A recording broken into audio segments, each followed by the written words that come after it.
Good morning, good afternoon, good evening. This is Andrew Turner, founder and host of the G&T Sessions podcast. And today we have Mr. Matt Callanan. Hi, Matt. How are you? Hooray! How you doing, Andrew? Good to see you again. Very good. Way. That's how I start all my meetings. No, that's cool. That's cool. Well, you see, your room actually is a lot more colourful than where I am. You see, I look like kind of bit, kind of more, I suppose, brown and cream. But it looks like you've been obviously embracing the Noel Edmonds multicoloured swap shop Yeah, down where I you like are. coloured books, lights, LED lights, proper kind of YouTube studio type scenario. Yeah. And where are you joining us from today? Whereabouts are you today? In Cardiff. Yeah, so I lived in London for a couple of years when I was working for the BBC. And then my wife persuaded me to move back to Cardiff. So I kind of miss London, but there's enough going on in Cardiff. And because I'm a coach now, I just sort of work with people worldwide on Zoom. It doesn't really matter at all, which is maybe one of the only good things out of the lockdown, that it's more acceptable to have meetings just like this and it'd be totally fine. And is that because your wife's Welsh or something, or what's the link to Cardiff? She is, yeah. And I came over here to study computer science at Cardiff Uni. Oh, you did. And, you've got a heritage with Cardiff then. Sounds yeah, like so from Bristol originally, and came over to Cardiff to study.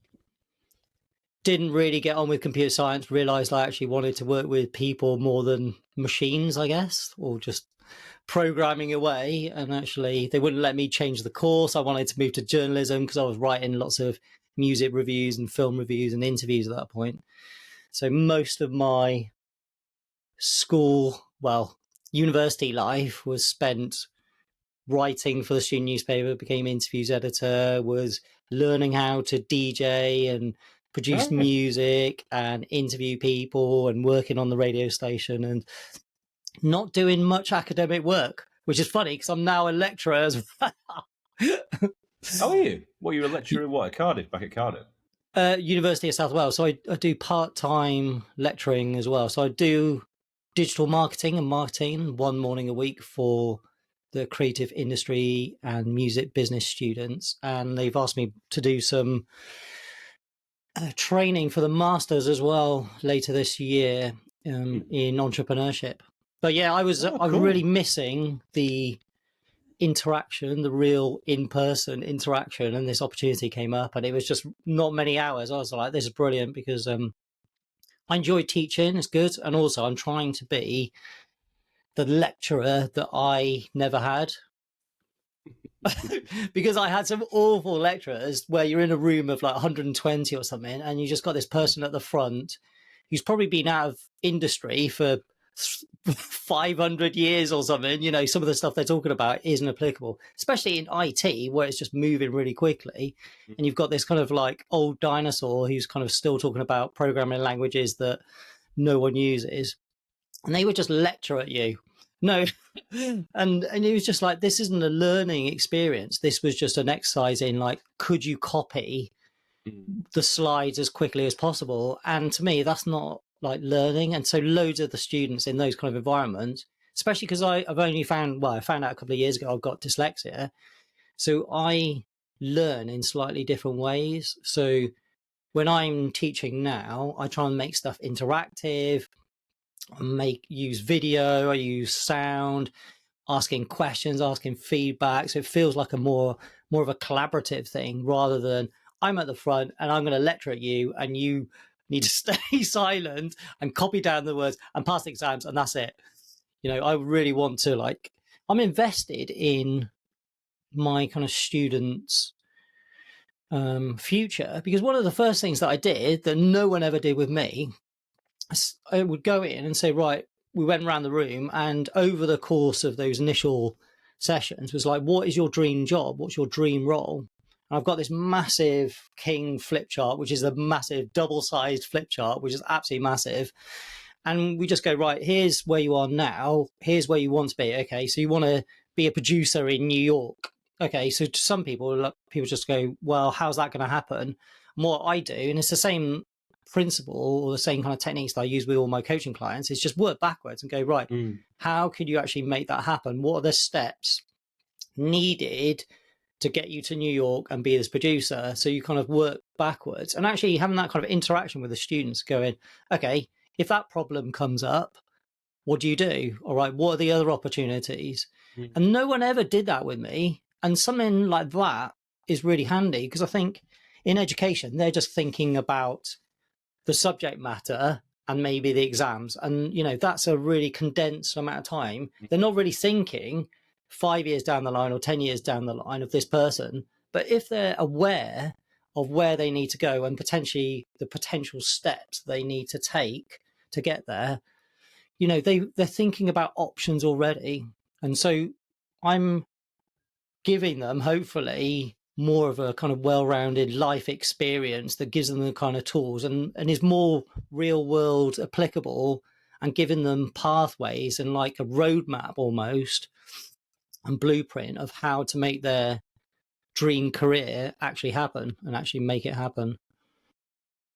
I mean, I think you're right. Is if I go back to my, not childhood, but my, they basically went through a tick list of, you know, giving you functional, you know, history, science, Then you had a little bit of career advice, which is basically going to a library and say, read these books. But there was no kind of like, you know, what you were saying there was like vision. I presume it's like visioning what you could be, or mapping out what you'd like to be when you grow up, kind of thing. Is that I don't know what you call it. Is it visualization, or what's the technique? Yeah, I mean, I remember back at school having to fill out, you know, multiple choice questions in careers. You'd fill in these little objects, and apparently it got sent off to a computer. We all probably know it was like the careers teacher in the back room just going, what should we give them? And mine came back as like gardener. And I was like, I don't want to be a gardener. You know, it was so off with, you know, what they actually, you know, that person actually wanted. But yeah, a lot of what I do is around visualization and actually making it happen, because the brain doesn't really know the difference between what is like a past memory, so something that's happened to you in the past, and if you make it really vivid and visual and give it sound and give it feelings and emotions, suddenly the brain doesn't know that that is just a future created memory. They doesn't really know that it hasn't actually happened. And so that's really kind of powerful in terms of, in the kind of the brain, the neural pathways are actually being created that didn't exist before. So it opens up the possibility of that actually happening. So if you keep visualizing that back, and this is what I do with hypnosis, so we'll record a hypnosis, we'll get someone to visualize something amazing happening to them, they want to happen. They keep listening to it, keep visualizing it. Then the brain almost sort of says, okay, this has already happened. It's a given that this is going to happen. I mean, for instance, there's one guy that I was coaching and he's working for quite a big company, and they had this internal exam, and he suffered quite badly with dyslexia, and he had real fear around exams. You know, he'd been, you know, all of these terrible things where he'd been shamed, kind of locked away, beaten, all this kind of stuff in this school because he was dyslexic and it wasn't diagnosed. And back then, same as me, teachers just used to assume because you think differently or are daydreaming or, you know, not adopting or agreeing with the traditional education practices. Not complying. Yeah, not complying. You're seen as a kind of troublemaker, or you're not kind of academic. It's just that we learn different. We've got a different perception of the world. I know you see, because I know you more than obviously the people that listen to this episode. I know you are a troublemaker, you see. So. Yeah. Well, I'd like to be a kind of rebel stroke maverick, I think my wife says. She still kind of like doesn't like to do things differently. But yeah, this one guy was really kind of fearful of this exam. And in the past, he'd only roughly got about 30% in all his exams. So he was not academic. So this was like a real big stress point for him. And if he wasn't going to pass, he was basically going to be let go from the company, which is sad, unfortunately, that these companies still exist. And I said to him, okay, I'll help you with this. We'll visualize it. We'll put some future memories in place to actually make it seem in your brain that you can do this, you can pass this. And I said to him, what do you need to pass? What's the pass mark? And he said 60. And I said, okay, well, why don't we make it so that we visualize you actually getting 80% in this exam, which is so it leaves a bit of space between that 60 and 80. And so what we did in this visualization is I kind of, in this hypnosis, this kind of, when I talk about hypnosis, some people like to say it's kind of meditation, but with a goal. So you're in this kind of deeply relaxed state where you can become deeply focused. So you're not sleeping, but it's almost in that, I think it's, what is it? Oh yeah, theta and delta waves. So you're very kind of relaxed, but the brain is still receptive. And so in this kind of eyes closed process, I would take him in and just go in, do the exam, feel like or see that answers are coming to you, if the correct information is coming to you. When you see a question, you know instinctively what the answer is. We kind of run it through, he feels confident doing it. He comes out feeling happy, thinking, yeah, I've done really well. We also jump ahead in time. So this is all imaginary in the future, but we jump ahead in time again to him actually either receiving an email or a phone call to say that he's passed the exam. We focus the whole thing around getting 80%. So it's actually visualizing him either getting the email or saying, you've passed, you've got 80%. And then after we did this visualization, we record it. So he just keeps listening back to this MP3. So again, he just keeps going into this kind of deep meditation kind of state where his brain is receptive of him going in, feeling confident, knowing the exam answers, it flowing really well, him feeling totally confident. All the information is there in the subconscious and it just flows out with ease. And so he'd repeatedly say to this, repeatedly listen to that. And I said also, when he came out of this hypnosis, I said, okay, what would you do if you passed? What would you do to celebrate? And he said, oh yeah, I'd go to this favorite restaurant with my family. And we actually built that into the visualization. And after one of these visualization sessions that we did, I said, okay, after this call, I want you to phone up the actual restaurant and say, I want to book out a table for my family because I would have just passed an exam for his family. And he's like, what? And I said, yeah, just do it. So we built that all into the visualization.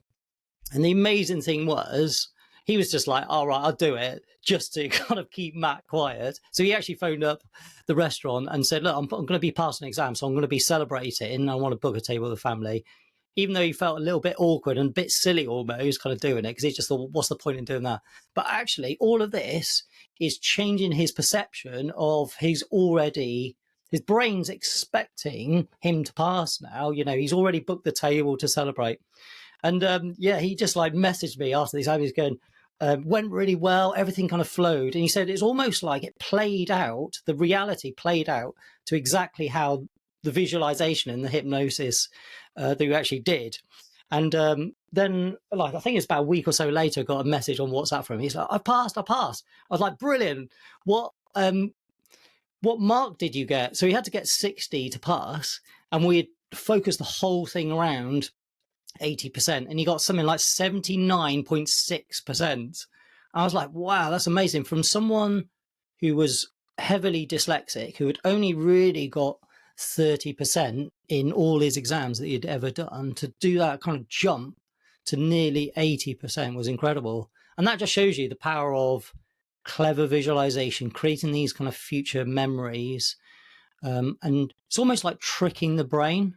So I do that a lot. And I've helped people pass exams, pass driving tests, get back on bikes after accidents, win lots of pitches, win speaking competitions, helped a woman do a best man speech, all of these things where they might be fearful in those situations. And I'd like to say, I turn down the dial on fear and turn up the brightness and the color on, if you want to speak in front of hundreds of people or thousands of people, It's being able to turn up the dial on, confidence, and turn down the dial on the nerves. So actually you can just perform. And so the brain, one of the things around the brain is fear kicks in when stuff's unfamiliar.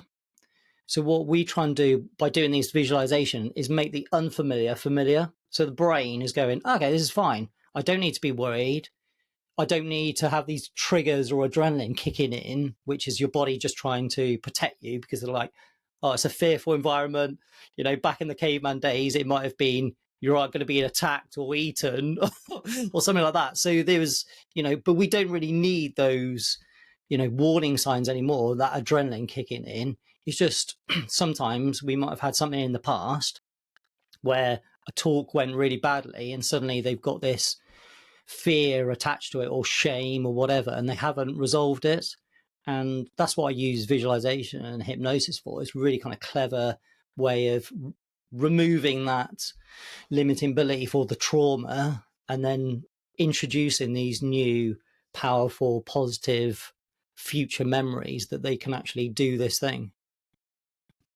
That's really interesting. Is that where the vision board comes in as well? Would you say is that another thing where you write it down and you can look at it besides recording it as well? Is that another technique you do as well? Or? Yeah, I mean, so I got into personal development when I was about 15 or 16. I was like on a Greek holiday, like with my family, and my dad, for some reason, he'd got into personal development and was importing all these kind of books and success magazines from America. Somehow he'd like figured out all of this stuff was kicking off in America way before Europe and the UK got involved. And we were on this Greek holiday and he gave me this book and it was like really thick and it was Tony Robbins' Awaken the Giant Within. I was like, what is this? He's like, I'm nowhere going to be able to read this. And he said, look, just read it. It might like change your life or change your perception.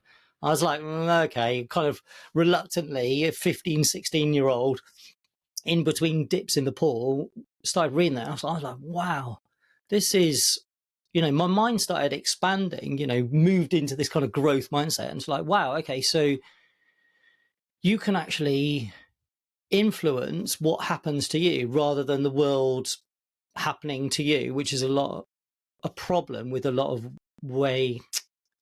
That sentence didn't make any sense.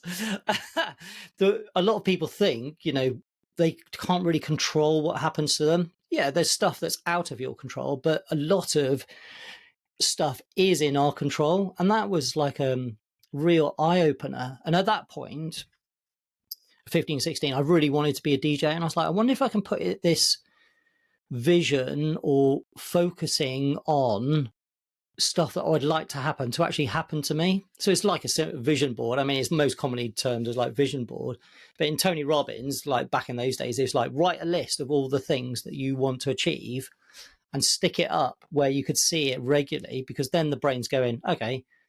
So for me, I had things like, I want to DJ in a club. I want to like go on the radio and all these kind of things.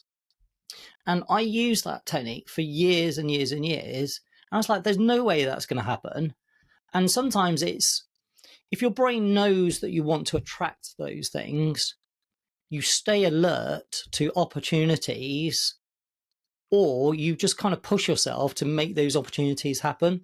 I'm a really big believer in, making opportunities happen, knocking on the right doors, but also because your brain's aware and expecting that these things are going to happen, it's almost like a given. You're like, okay, oh, that's happened, brilliant. And so over the years, I would just be ticking things off, and it was just like post-it notes. I moved to vision boards because I'm quite a visual person, but it's incredible how some of these kind of things happen. The best one was, for ages, I used to have Richard Branson and Necker Island on my I used to have it on a screensaver on my computer.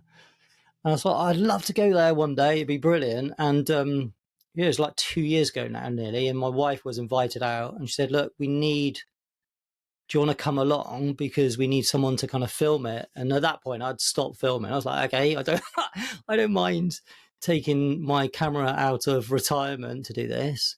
And what was great, I mean, it was I think there's about 25 women there. So I was one of the only men on the whole island, on Necker Island, apart from, some of the workers. Yeah, so the dynamics was quite funny. My wife cleverly said, right, let's just take out the whole family. So he must have been 6 then. 6-year-old kind of came out as well, which was great. So he had a kind of like wild experience. And because I was filming as well, I would often be the person that was last to sit down. And quite often, the last place to sit down was next to Richard Branson or his wife. So, I'd be talking to him about dyslexia and all that kind of stuff, which was great. And I was just like, wow, okay, what I've had on my vision board, I mean, it's mainly down to my wife, but I thought, wonder if that'll actually happen, and something that seems so out of reach actually kind of happened. And, had an amazing time, got to sort of hang out with Richard Branson, go on hikes with him and all this kind of amazing stuff, go to this incredible place, Necker Island. So yeah, I'm a real big believer in creating those visions. I think people trip up by just sticking or creating a vision board, go, that's it now. I just need to, like the law of manifestation, just leave it and it will happen. I'll wake up tomorrow, that Lamborghini will be there. When actually what you need to do is kind of do that thing where you're going, okay, I want to achieve this. How could I make it happen? Who do I need to meet? Who could I email? Who could I meet on LinkedIn? Who are the people below that person that I could probably get on their radar of? And a lot of it is just having the bravery and courage to ask, and get used to saying or hearing no or maybe.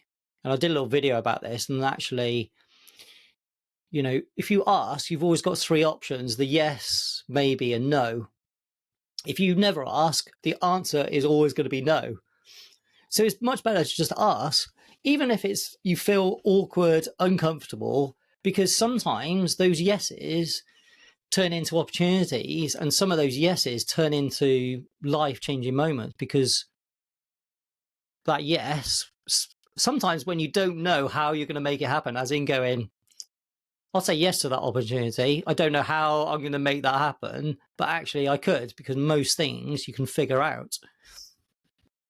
That is a Bransonism as well, isn't it? I think that, you always say yes and then worry about how you're going to follow through on it or do it afterwards. Isn't that Richard? I think that's a Richard Branson phrase, isn't it? Yeah, I wasn't trying to pass it off as my own, but yes, thank you, Richard. But yeah, I think he also said, when he was being interviewed on that, the time that he was there, is that quite often people would put opportunities to him and he would just say yes, put down the phone and just go, right, I've got to figure out how to do that or make that happen. But that's great, isn't it? Because you think of how many opportunities people have missed because they've listened to the fear or the instant reaction, where it's like, an email comes through or, someone phones up and said, would you like to do this? And they're like, oh, I haven't got enough skills. The imposter syndrome kicks in. Oh, there's probably someone more qualified. Well, actually, sometimes if you say yes, you can get those skills, in between the time you said yes and the thing happening, or you can model yourself or get help or whatever it is. So yeah, I'm much more into saying yes. Although I've learned as well to have that kind of balance, because I went through a period of time where I just said yes to too many things and opportunities, burnt out 10 years ago because I was just flying all around the world doing way too much, always had kind of FOMO.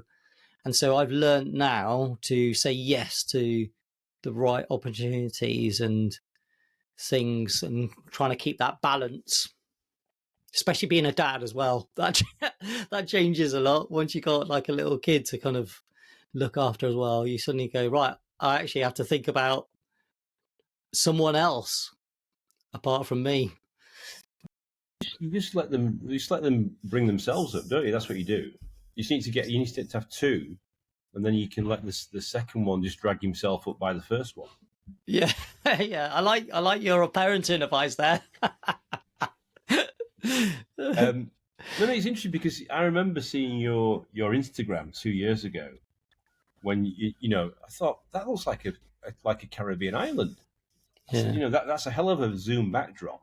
And I remember sending you a message on Instagram saying, "Where are you?" He said, "I'm on Necker Island hanging out with Richard Branson." I said, Bullshit. Yeah, he says, "No, for sure, for sure." Then he started putting all these pictures of Richard Branson up. I was going, "Wow, hobnobbing, Yeah, it was a great opportunity, and he's really kind of grounded." down to earth and kind of grounded. I mean, it's a beautiful place that he's kind of got there, and he's very astute. I mean, he's got dyslexia as well, so we were talking a lot about kind of dyslexia and dyslexic thinking, because there's this amazing woman called Katie Griggs who started up this kind of charity called Made by Dyslexia, which she actually champions dyslexic and people that just kind of think differently, because there's loads of us in the world. And actually, for a long time, I thought it's actually something that holds me back, but actually it's a superpower. And that reframing of it as being a superpower, as in MI5 will actively look for people that are neurodivergent or have got dyslexia, because they will see patterns that whatever the average person is, they will see patterns that lots of other people may not see. They're really good at kind of storytelling. They're really good at kind of really big vision, big picture stuff, whereas they might be rubbish at spelling and adding up and some of the detail. But actually the world needs those like really kind of big thinkers, because we just get Grammarly or whatever it is to correct our spelling. But yeah, so it was really good to sort of talk to him about dyslexia, because I'm listening to his audiobook. He's just released compiled all his books, and he was talking about being sort of told off, beaten and stuff like that, and shamed, same kind of stuff that's happened to lots of people, because he just wasn't academic in whatever the academic sense is, and didn't fit in with traditional education. So It's interesting because I was talking to one of my previous guests, Justin Breen. I don't know if you listened to that episode the other week, and he's written quite a few books, and he's like Peter Diamandis, the X Prize guy, wrote some of the part of his book with him, and he talks about the ADD, ADHD labeling that people get applied to these days. But actually, he said it's labelled negatively, but actually it's masking some genius. yeah, But then the society responds to that in a different way because of the media, and it's not really the true story. So it's very much like you said about dyslexia. It's like there's all these people with different, they call it on the spectrum, don't they? But actually, how do you actually leverage those skills and do play to your strengths? Yeah. Which is about what is this podcast about? It's about growth and technology. You've already talked a little bit about tech, about your little dalliance with tech. You work, I observe, with people, helping them grow, helping them grow their gifts and talents, their G&T gifts and talents. Nice, I like it. Those are the hashtags I use: growth tech, gifted and talented, because everybody's got. What I find doing this show is that people have either got gifts and talents which are above the surface, or you have a conversation with them, and then their other gifts and talents come out during the conversation, which I find is fantastic. That's why I started to see the kind of underbelly, because people have like a public, it's like behind the mask. Until you get into those kind of conversations, they don't feel confident, and Philip, who's in Sweden, who was a really, really senior exec in a bank. And then during lockdown, he actually created a digital bank in Kuwait. But then, because of him being confined during lockdown, he got some real mental illness challenges, right? And then he just left the whole industry. And now he went down to South America to do ayahuasca and all that kind of stuff, and then he found out what his true mission in life was, and now he's doing something completely different. So I find these conversations amazing, because I mean that's the first time we met was, I think you were running your podcast academy, Yeah. And obviously because of your media background in BBC and the stuff you did with your Be Kind stuff, which I'm sure I'm likely to talk about, you know, that was your track of being leveraging your superpowers from the BBC stuff, and now you could say evolved into this. You know, I know you'll talk about it in a second, but what you do now is completely different to what you did before. Yeah. You've kind of gone full circle, haven't you? Or not full circle, but you've gone 180 degrees. Yeah, I mean, I quite like sort of changing it up because I did music and DJing, so DJed around the world in my 20s, which was amazing, and getting paid to party and make people dance. I kind of look back and I was like, wow, okay, I may not have realized how lucky I actually was at that point, you know, and considering that was a kind of job. And then I thought, right, okay, I've done that, you know, we played to about 1 million people in total over 10 years. For some reason, we had really big records in southern Spain. So when we would go to southern Spain, we'd be playing and headlining, you know, 10,000, 20,000 sort of people, like stadiums full of people. And we'd be headlining. It was like, what? And then, I just thought, okay, well, I've done that now. And also, I don't want to be a DJ in my kind of 40s, 50s. I want to do something else. Move to London. But look at DJ Fat Tony. Look at Carl Cox. You know, come on. But there's only a few of them, isn't it? I think you've got to be right at that. You know, probably the top 5% or 2% or something to kind of carry it on. And yeah, I got to the BBC, which was great. Loved London. Found my love of filming and editing. I nearly got sacked to the BBC because I was looking after one of their YouTube channels. And so I had access to all the BBC services, so I could access any past TV show that ever is like on a massive server. All the content library. Yeah, all the content. And I was learning how to edit, and I thought, what's the best way to edit? And he was like, rather than going out and shooting my own stuff, I was like, well, let's just dive into the BBC kind of archives. Sorry, BBC. And what I would do is just take programs and create these kind of funny mashups and then post them under an anonymous name on YouTube. And some of them were getting like 100,000, 100K like views and hitting the front page of YouTube. And it was great. It was great for me. I was like, wow, this is my first time editing and actually sort of publishing content. And it was getting, 10,000, 20,000 views, like some of this stuff. People going around. It's quite funny, people not really knowing. My downfall came because the content that I was downloading from the BBC didn't have the BBC blocks in the corner. Well, I want to say, isn't like a copyright and IP issue there with all that? Yeah. So a lot of them, I was looking the other day, and a lot of them got taken down. A lot of them were owned, like the content was owned by BBC Worldwide. And also, even though I was kind of taking the mick a bit, I wasn't, I was taking the mick out of some of these BBC presenters and BBC shows and kind of cutting them up and making sort of funny mashups. So I had to kind of stop that. But actually, what I did is like figured out, I love editing, I love filmmaking. My wife came down from Cardiff. Well, she wasn't my wife then, but she came down to Cardiff, to London, and one weekend and said, look, hand in your notice. I've got your first job. You've talked about starting your own video business now or going freelance. I've got you your first gig that will sort you out for the first couple of months. You just need to find some other clients then. Hand in your notice on Monday. And I was like, what?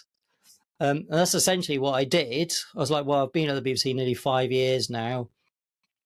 As with the BBC, it's very kind of slow moving machine.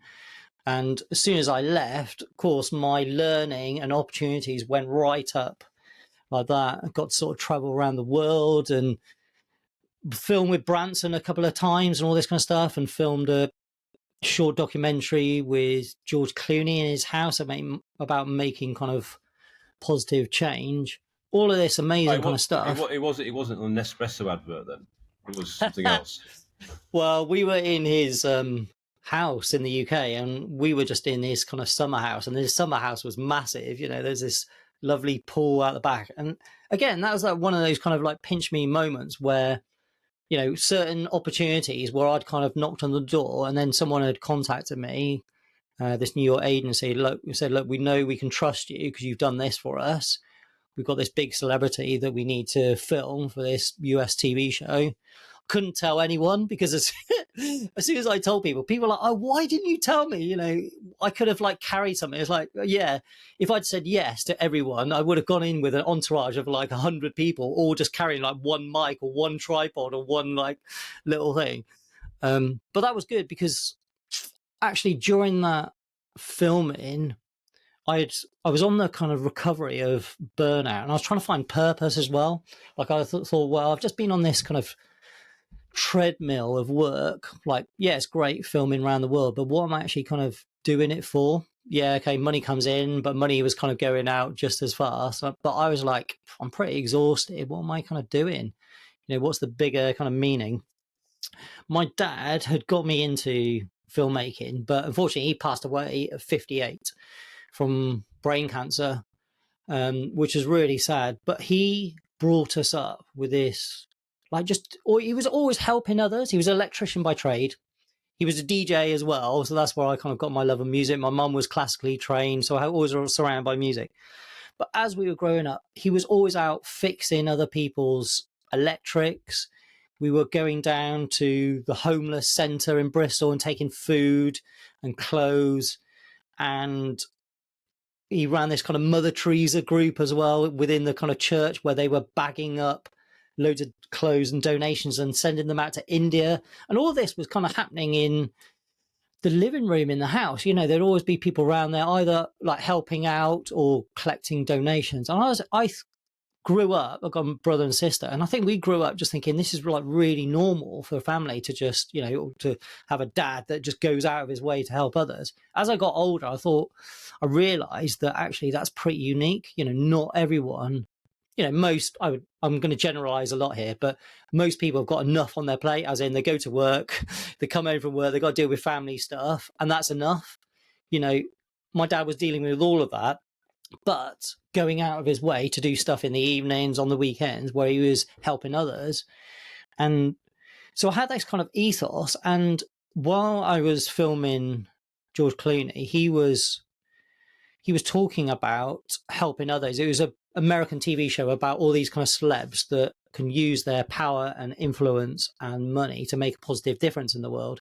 So they were featuring all these people that could influence and were doing good things in the world. And he was obviously doing like really good things in the world. Just, him and Amal that are doing, all these kind of positive things in the world and using their status to make a positive difference in the world, which is great because not every celeb does that, or, they could if they wanted to, and they got loads of followers and they just don't. And so originally I was thinking, yeah, you're really handsome. He is really handsome up close. And I was thinking, well, of course you can help people because of who you are. You're George Clooney. Of course you got, loads of people. You just sold a tequila company for $1 billion or whatever it is. Of course you can send up satellites into, and do all these amazing things.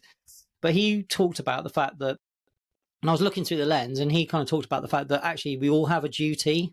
Whatever level we're at, we all have a duty and can do stuff to help others. And that was a bit of a light bulb moment. I was like, oh yeah, I'd kind of not lived a selfish life, but I think my world was just kind of my world, and, making people dance or, making videos for stuff and all this kind of stuff. It was kind of quite close, as in I'd kind of help people and mentor people, but it wasn't at my forefront of my thinking. I was thinking, you know what? I've just recovered from this burnout. My son was on the way. I was thinking I'd love to kind of influence my son and be a good role model to my son as he was growing up, just like my dad was, and to show him, the power of kindness, compassion, helping others, and actually taking on board what George said about, we all have a duty and can help others at whatever level. And it doesn't need to be big. It doesn't need to be these kind of big grand gestures. It actually can be quite small. And yeah, so while we were packing up as well, I was like, that light bulb moment went off. And so we were in this amazing luxury summer house in George Clooney's thing. He had a lovely bar down the end. We were kind of like taking pictures down there and looking out the pool. I was like, this is amazing. What a great, no one's ever going to really believe us unless we get photo evidence. And Yeah, I mean, talking about the visualization thing happening, the day before, I'd been looking at like clips of Bill Murray, because Bill Murray was one of my kind of favorite people, and I'd been looking at this top 10 Bill Murray moments of him turning up at various weddings and then suddenly serving behind the bar, or going up to someone in New York and taking a bite out of their hamburger or hot dog and just saying no one will ever believe you, and then just walking off. And I'd been looking at those and kind of laughing at those the next day, and we were packing up. There was only a few of us there, and we were packing up, and George came back in, and they were having like loads of work done out in the garden. I thought, he's just showing one of his workmen around. He said, do you mind if I show you someone around? And I looked up and I was like, that looks a bit like Bill Murray. And I was like, no, and just sort of carried on packing. I just thought, okay, perhaps because I've been looking at his stuff, that is kind of on my mind. And then he walks over to me, and I stood up, and he said, hi, I'm Bill. And I was like, hi, I'm Matt. And I was looking at him, and I could see the guy that worked for me behind me just going, is that Bill? Is that Bill Murray? And I was like, yeah. And he's like, oh yeah, how you doing? And just had a little chat. And George was like, oh yeah, just showing Bill around my new kind of summer house. And I was like, what the hell?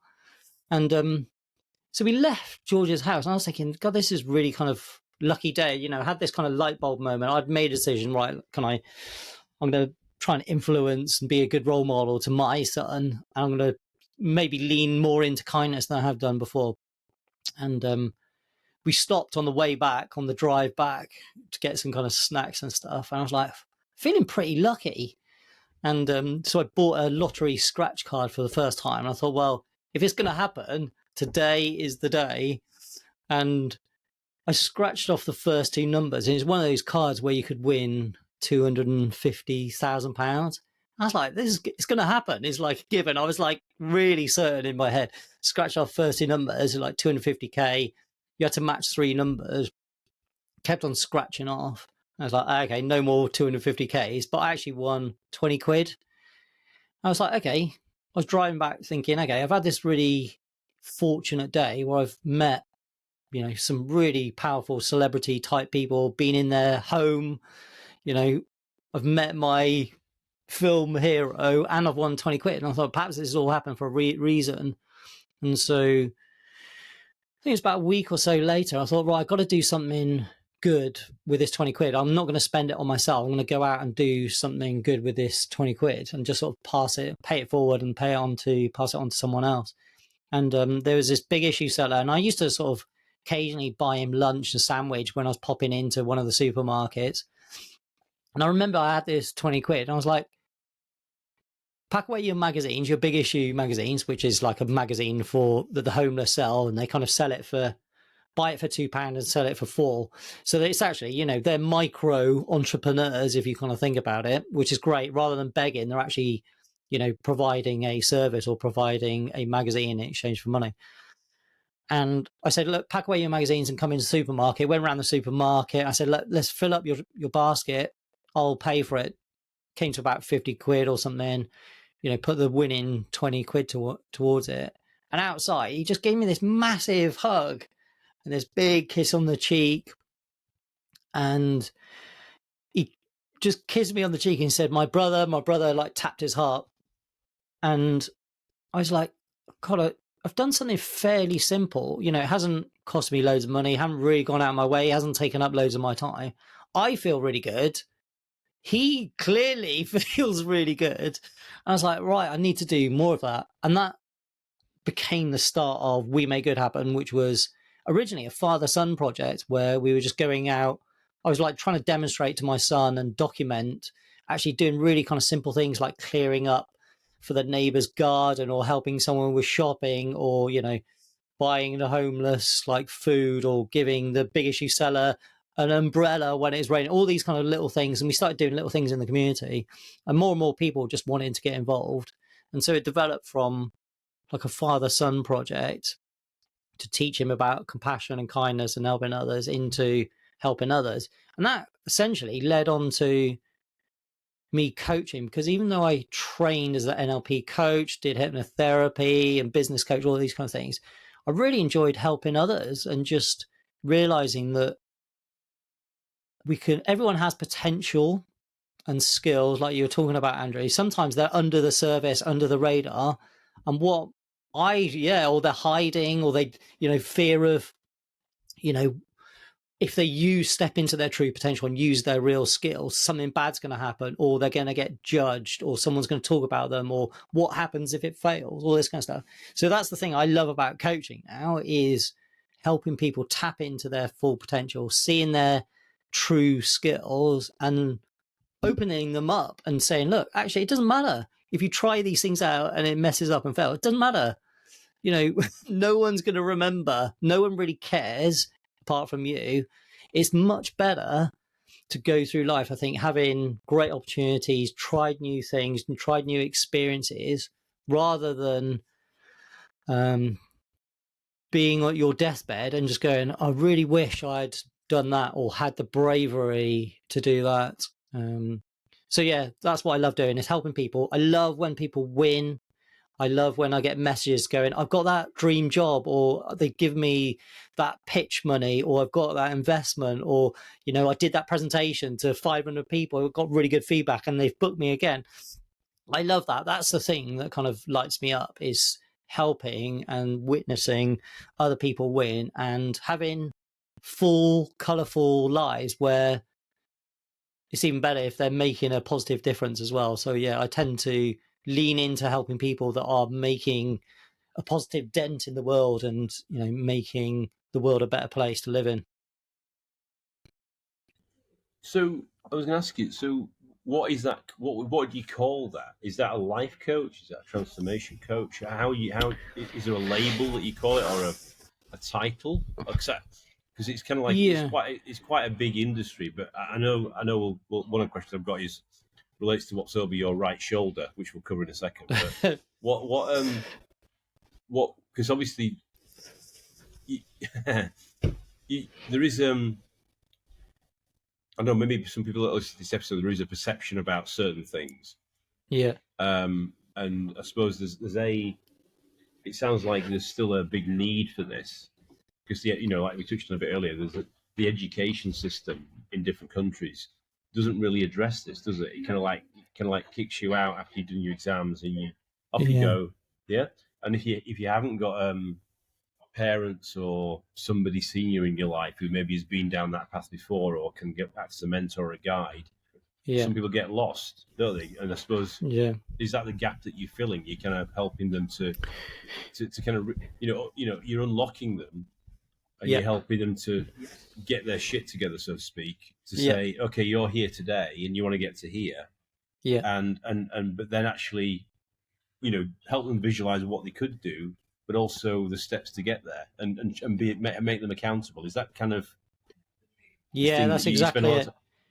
Originally, I started either like advertising myself as like a life coach or business coach, and then with the business coaching as well, I realized with most founders, CEOs, entrepreneurs, if they haven't sorted out their mindset first, it's going to negatively impact their business, as in they keep trying with their business, but if they haven't sorted themselves first, it usually slows them down or holds them back.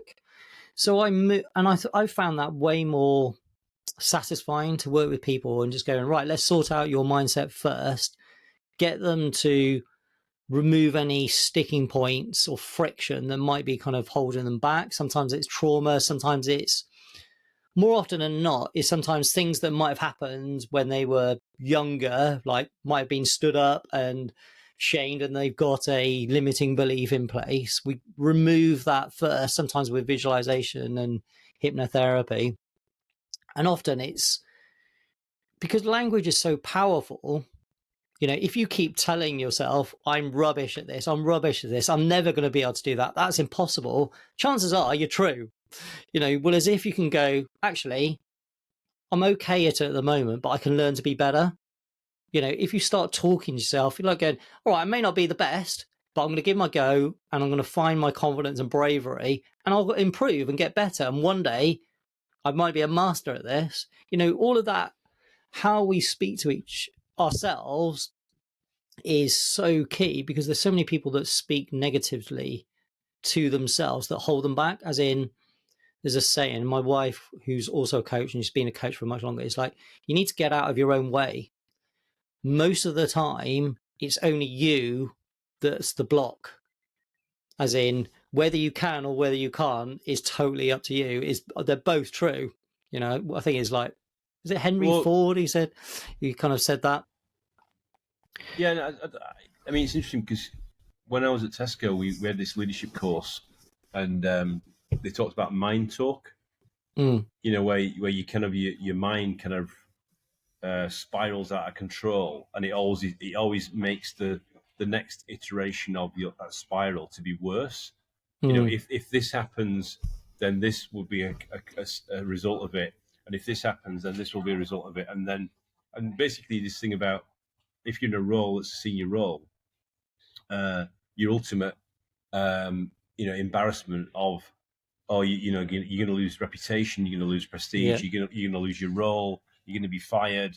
Literally, we were talking about that type of situation. It's like in some roles you're in like a pressure cooker, and how do you work out what's true and what's not true? And basically, the psychologists who were working with were saying about this mind talk can be, it's like a runaway train. And how do you deal with that? But also, how do you get your mindset about what is true and what's not true? And how do you get your choose your attitude? When you're going into, as I went in a few times to the group board of Tesco, right, to present. You're not always presenting about a great thing. You're presenting about a problem that you've got to solve, right? So it's like going into the Colosseum with all the tigers out, and you've got to work out how you navigate that and not get your head bitten off. So, and that's about mindset, about choosing your attitude and working out how you use language to get people on side and navigate that. So it's but none of that stuff you get taught at school. And you get taught that through the school of hard knocks, as it's called, isn't it? It's the life experience. But I think it sounds like some of the stuff that you're doing is helping people on that journey, because they don't have access to it, or they've not experienced it, so they need help on that. Yeah, I really believe that everyone could benefit from a coach, because it's that thing that, in education, you might have someone who looks after you or helps kind of guide you, depending on how good or bad the teacher is. They could guide you in the wrong way or the better pathway.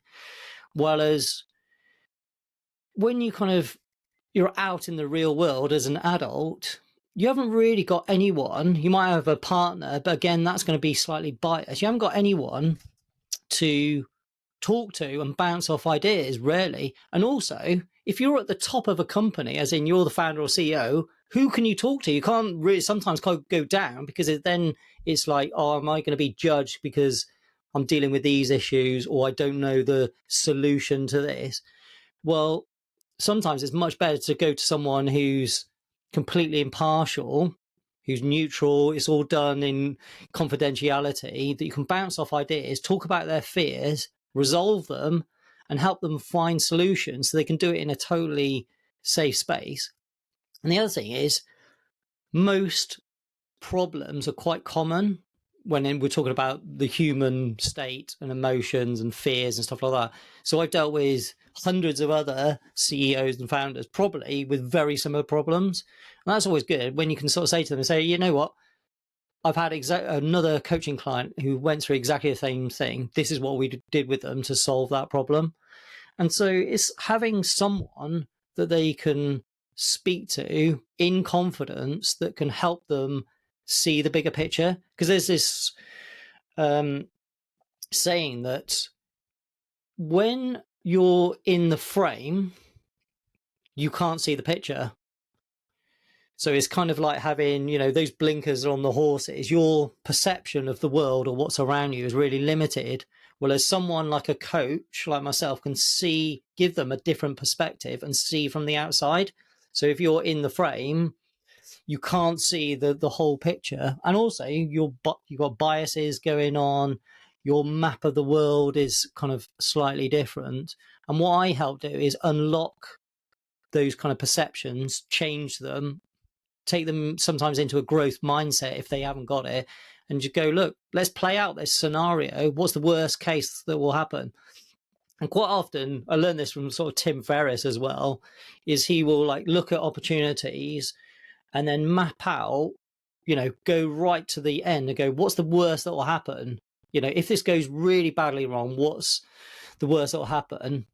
And then kind of mitigate back from it and go, right, actually, if that does happen, what other opportunities or what other choices have I got? What other things could I make happen? Then it doesn't seem as bad, because most times people go, they got this fear, but they've thought about the end result, as in, I might get fired, or I might lose my job, or I might die, or whatever it is. But they haven't really thought about in between and the other options, because they've just settled on the fear. Actually, when you kind of sometimes face that fear, write it down, work out what other options could you have. It doesn't seem as bad. And people come away thinking, oh, it doesn't seem as bad now. So I've got the bravery to make that decision, because I know if it fails, again, failing is just kind of learning. It's like, okay, if I learned that by that thing failing, could I do A, B, or C? And then it doesn't feel as bad. So yeah, I love kind of helping people figure out solutions and wins and change their kind of mindset and make them truly believe in the potential they have. Because sometimes it can just be like a really simple statement that someone said to them in the past, or some event that's happened to them that they haven't resolved or got over, and that's become their sticking point or closed off a pathway that could have provided tons of opportunities for them. It's interesting when you were talking. It reminded me of a Mark Twain quote. The Mark Twain quote is, "I've had a lot of worries in my life, most of which never happened." Yeah, exactly. Yeah, that's exactly it. As in, if you think, we all have worries, and most of the time our brains can jump to a bad outcome or worse outcome, and then most of the time it doesn't happen. But it's when people focus on those bad outcomes and they don't move towards that goal or towards that thing, because the fear just stops them. And that's that whole thing of getting in your own way. You've got to get out of your own way.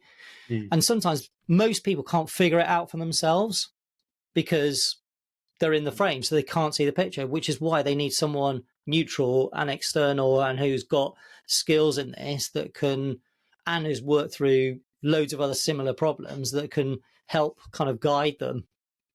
Because that's all we are as coaches, is just guiding the person that has potential to unlock that potential and help them win and help them on that pathway and help them step up into the person they truly want to be and have the business they truly want to have and the life that they truly want to have. So I should call you a Sherpa then, shouldn't I? It's a bit like it's Matt the Sherpa.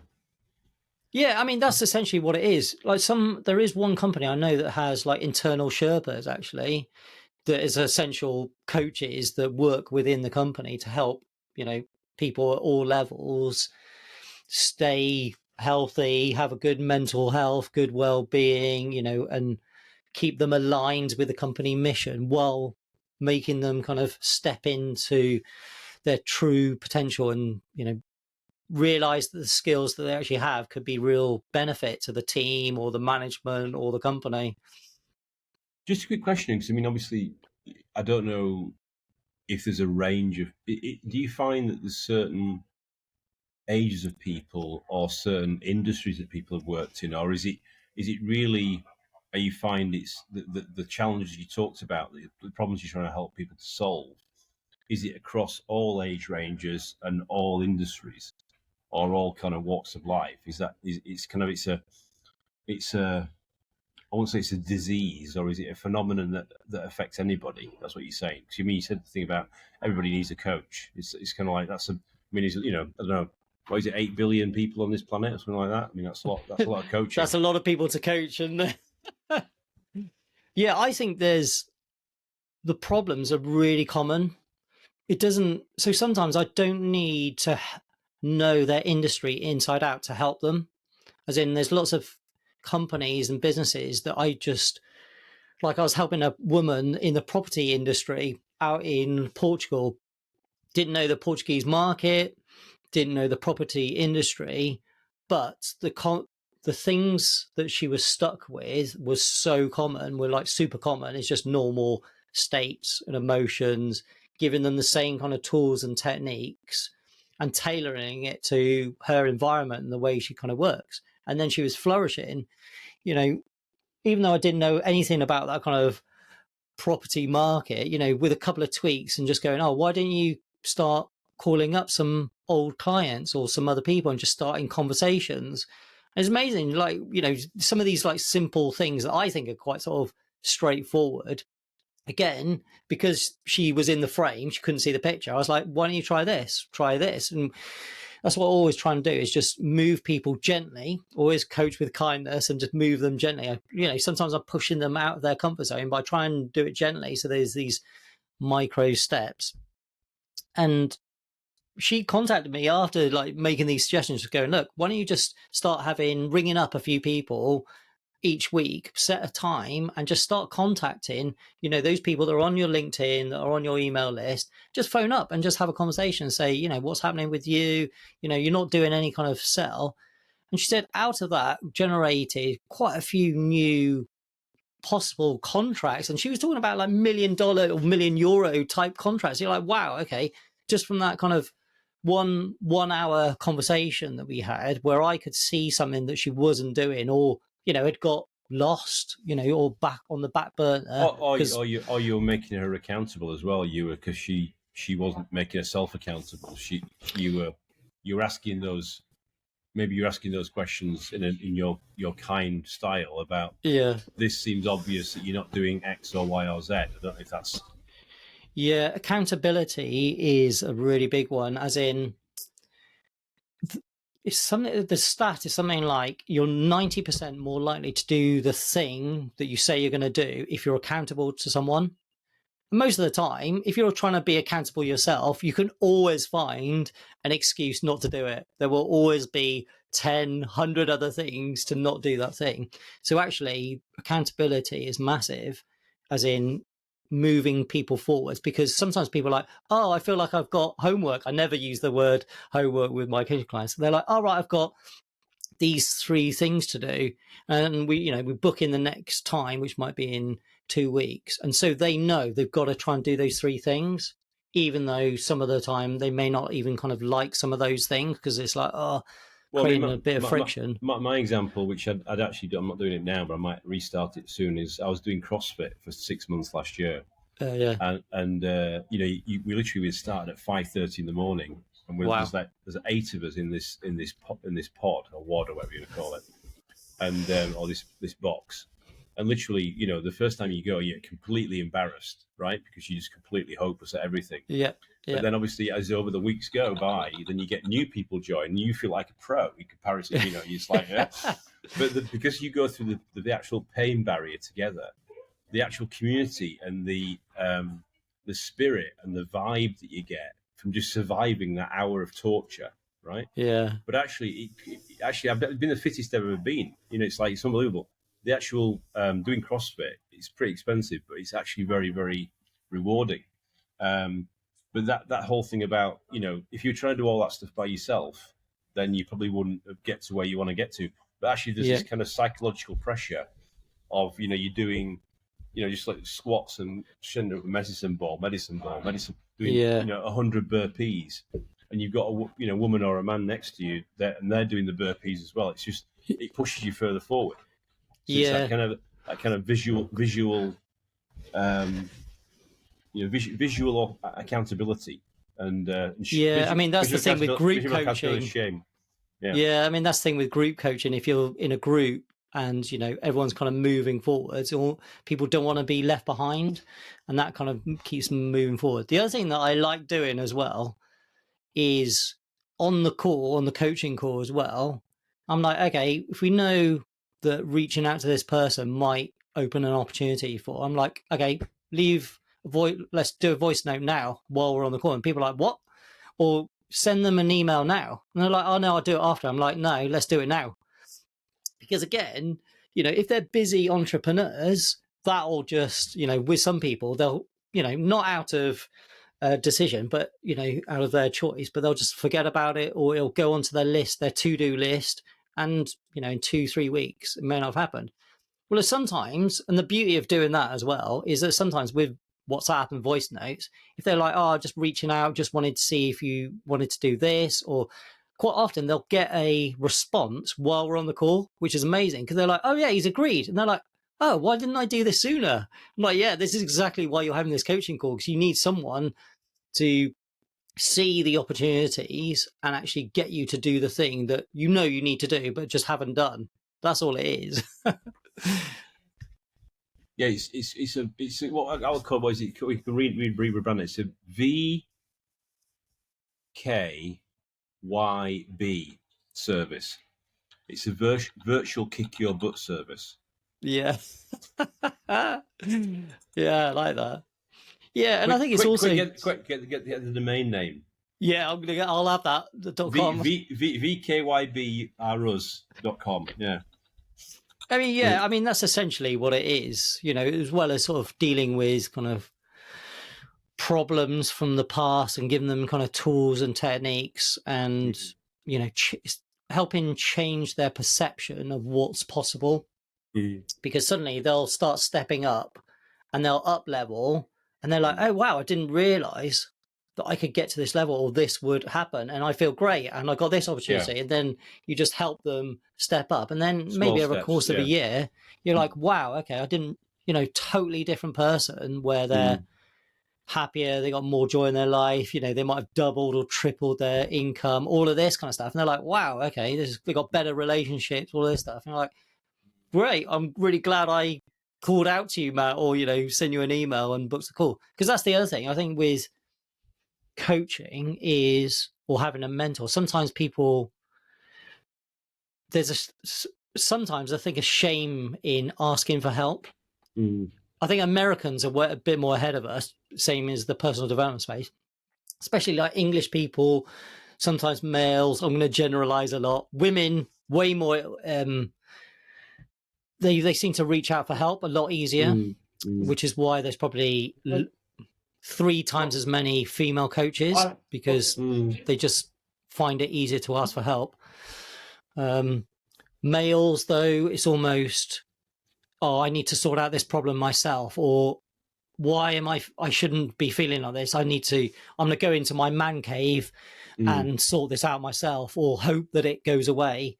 And sometimes hoping it'll go away is, not talking to people. It might be drinking more booze, drugs, whatever it is, and thinking, because they're just trying to like block it out. So I still think there's quite a bit of shame just going, oh, I've got a problem, I need some help. And a lot of people will just try and think the problem will go away. Well, it should be way more acceptable, and I think it is now, to just reach out and just go, you know what, I'm having an issue with standing up in front and speaking in front of 100 people because I've got fear of public speaking, or I don't know how to get out of this awful job because I don't have the confidence that I'm going to be good to anyone, or I've got the skills to be in another job. And actually, I wonder why there is that stigma with that. When you said there's a certain demographic that you find more. Maybe it's because of the way that people have been brought up. That they. Oh, absolutely, yeah. Stiff up. British thing, stiff up a lip. Grind it through. Blah blah blah. Yeah. Rather than actually. Yeah. I mean, all this stuff that, men don't cry, you need to man up, all of these kind of terminology, as in, most men, I'm doing lots of generalization here, aren't emotionally intelligent, as in, they don't want to go there. They haven't been taught about their kind of emotions or how to deal with certain states. Education, that's all it is. They just haven't been taught. Or they've, a lot of it does come down to how they were kind of brought up in their environment, because most people's perception of the world and how they interact and how they behave in the world is figured out between the ages of 0 and 7. And so your parents have had a massive influence on why you do certain things. If people were just going, oh, I wonder why I do that thing that my mum does, or very similar to what my dad does, of course, you've just essentially mirrored and picked up the behavior. You mimicked it. Yeah, exactly. Yeah.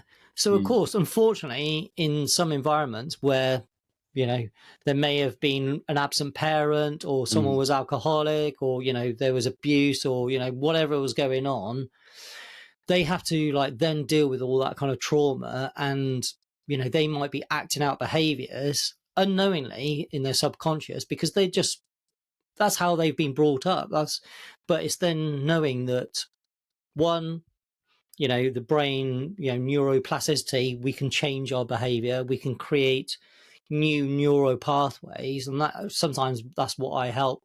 We remove those kind of learnings that weren't helpful or just held them back, or we want to essentially break that domino. I thought you were going to tell me you're a brain surgeon, but you don't do. Well, I think sometimes it's that what happens is sometimes that domino action just carries on, which is sometimes why the same behaviors are in the granddad, the father, the son, and it will just keep repeating because they don't know any different for generations. And so what I try and do, and what other kind of therapists and coaches will try and do, is break those negative domino ripple effects, essentially. Break the cycle. Yeah, and just go, you know what, if you step into being a more kind, better role model, thinks of other people, has an entrepreneurship type mindset, has a growth mindset, you will be that role model, and you've essentially created a new positive ripple for, sometimes it can be generations. When I say that to someone, they're like, oh yeah, I hadn't really thought about that, as in it might be impacting their kid and their kids, because if they don't change much, obviously there's small kind of changes, but essentially that core manual almost, philosophy of how you interact with the world and your values and how you behave with others, how you are in relationships, whether you can start a business, whether you're okay with failing, all of this stuff will just be passed on generation. So that's essentially what I try and help people do, is influence not only their own life, but their partner, their family, their community, and also the generations if they're going to have kids. But also, I think, how we interact in the environment and the world, people are always kind of looking up and picking up on how other people are interacting and how they behave with themselves or other people. So, yeah, I think we're all role models, whether we like it or not, or whether we think we are or not. There's always people looking at how we behave and interact with the world. Well, that's what you're saying. It's about they say, but it's not what people say; it's how they say it, and what's the imprint they leave on that person. Yeah, that's the important piece, isn't it? So it's anyway. Before we close today's episode, it's been really, really useful. I know it's taken me a while to get you on this episode because you're such a jet setter. And if you're not doing Mind Valley stuff, you're doing Branson. It's like George Clooney. Who's next? Bill Murray. I mean, actually, I don't mind being mentioned in Richard Branson, George Clooney, Bill Murray, and Andrew Turner. I mean, it's it's just a logical set of people to hang out with. Yeah. And I have actually had some of George's tequila when I was in Las Vegas the other year, so it's very nice. Is it? Yeah, I've never tried it, so it is good, is it? It's definitely. Yeah, well, it was quite expensive. It definitely was more expensive than the house tequila when I was in this bar with my good friend. Anyway, so you got to explain to me before you go, because I another Instagram thing, because obviously I follow you Instagram follow you on Instagram, and you follow me, and obviously apart from me seeing that you do a lot more posts than I do, every day, I can't keep up with them, and my son Ben thinks I'm a postaholic. But I just kind of try and curate and share ones that are kind of quite funny or helpfully inspiring. But over your right shoulder, if the people watching this on YouTube, you should be able to see a little green plaque, you could say, with thing called, it says winner. So when I was watching Instagram the other week, there's it seems to be this little video of Mr. Callanan behind, like he was doing like a warm-up act, it's like before he went on stage, like this, yeah. And then there's this guy comparing, saying, "Yeah, and today we've got a big announcement, Mr. Matt Callanan." So do you want to explain to the audience then what you've been doing and how you've been recognised and what the hell's going on? Like, very impressive. Yeah. I mean, I'm very grateful. So there's these coaching awards, national coaching awards, and yeah, someone nominated me last year. Don't know who it was, but thank you, whoever it was. And yeah, just had this email saying, "Oh yeah, you've been nominated, and could you just give some kind of additional evidence on why you should, someone's put you forward for Transformational Coach of the Year." And I'm still, even though I trained as a coach like 10 years ago, I've only been sort of doing it professionally, as in charging money, for about 4 years. So I'm still pretty new. I'm always learning. I'm always picking up new techniques. And I was like, oh yeah, that's great. And I had so much on anyway, and the sort of deadline was sort of this date and midnight. I was like, oh, I might as well. Again, that's that thing of like friction, part of my brain, the procrastination. It was like 11 o'clock at night. I was like, I could just go to bed now. It was at the back of my to-do list. I thought I might as well just chuck out some evidence. And so I just brought up quite a few sort of case studies of people that I'd helped, helped someone come back from suicide and all this stuff, which is kind of out of my remit. But I think once you've got the tools, that if you find someone that's in a certain state and you realize that actually you've got the tools to potentially help them, do it. So yeah, I kind of talked about all these kind of case studies and people that helped, send it in, and found out that I was finalist late, I think it was like November last year, which is great. And I was like, "This is brilliant. This is." I just didn't think it was going to go any further, being a finalist. This is like the whole of the UK. This is like all coaches in the UK. Is that right? Yeah, which is good. And, they'd already said, look, this is the most competitive category because it's one of the main categories. I think the only one above that was like national, something like general coach of the year or something. And yeah, so I'd put out a post actually just saying winner even before I'd won, this visualization thing, because I already felt like a winner because I just said, look, I never expected to be a finalist. I'm still quite new in the kind of coaching game. I'm really proud of my wins with my clients.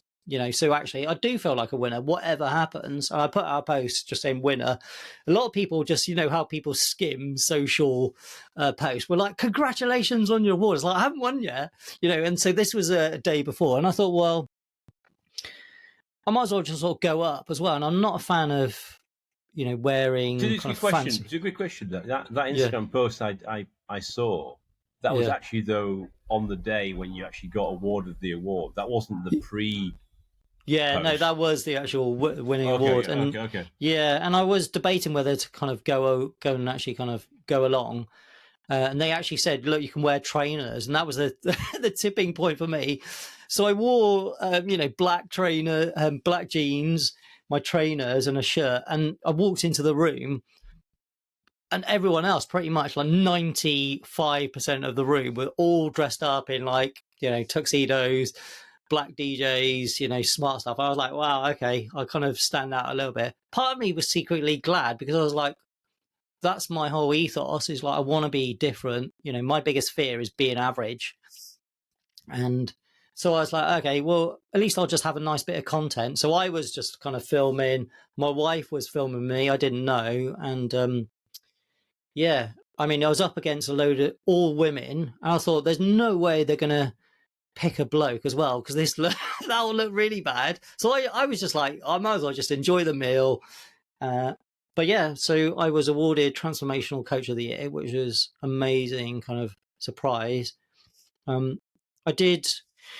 went up to one of the judges, this lovely woman called Rebecca Hollis, who works for the Score app, works for Daniel Priestley, who I love all his stuff. I love his books, like Key Person of Influence.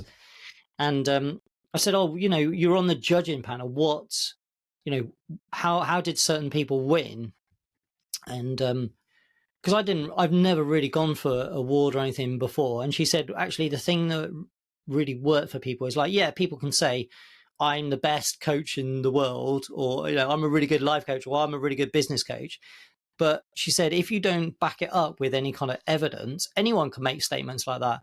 So she said that, and this was a good learning for me, and that's why I'm telling other people about it now, is that if you can say one thing, but they can only judge you really on evidence. I'm sure other awards are slightly differently, but I get the sense that people are judged on their evidence to say that they're good at whatever they do.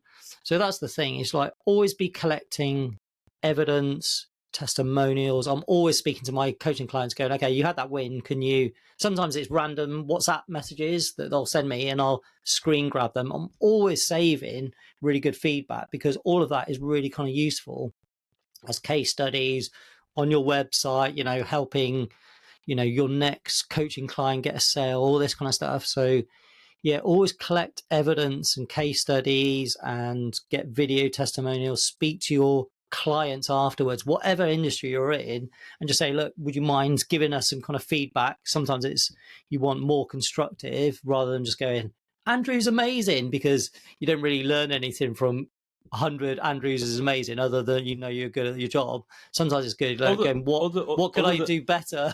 Other than that's the truth, obviously. Yeah, obviously, yeah.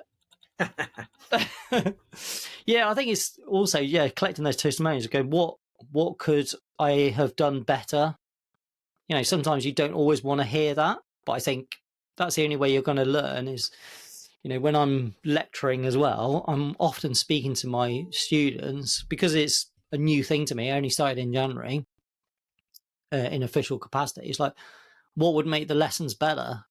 What could I do that's better? And knowing that people are neurodiverse as well. Like when I went into the room, I said, look, I've got dyslexia. I found out a couple of years ago. Has anyone got ADHD or is neurodiverse or got dyslexia? So many hands went up. I was like, wow, okay. So at least I know then how to sort of like teach those people. But yeah, I'm always kind of going, what would help your learning experience be better?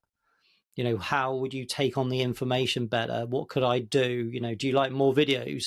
Do you want to hear more kind of audio? Do you want to have more interaction? Do you want to have more exercises? All of this stuff. But yeah, so I'm very proud of that. That's having a continuous improvement mindset, isn't it? That's what. Yeah. No, all power to you, man. I mean, that's fantastic. I mean, it's I know you're very active.